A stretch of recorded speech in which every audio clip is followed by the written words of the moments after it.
Selamat atas dibukanya Warkop Central Coffee Krungmane yang ada di Jalan Elak, Krungmane, Aceh Utara.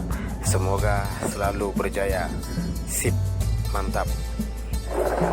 Central Coffee Krungmane hari ini dibuka pada tanggal 21 bulan 1 2021. Kenapa diambil pada tanggal tersebut? Karena dianggap tanggal ini merupakan tanggal baik dan juga tanggal indah, tanggal yang sangat cocok untuk diingat. Karena dari kopi aku belajar, kalau yang pahit pasti bisa dinikmati.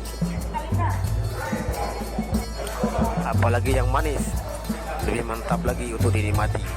Ini yang pahit masih bisa dinikmati. Luar biasa. Happy day for Central Coffee Krungmane. Thank you so much for your service.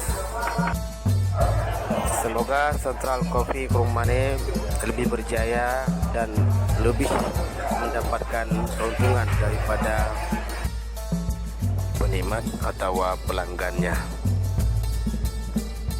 Dengan harapan Central Coffee Krungmane Jalan Elak, Aceh Utara ini selalu mendapatkan tempat di hati para pengunjungnya.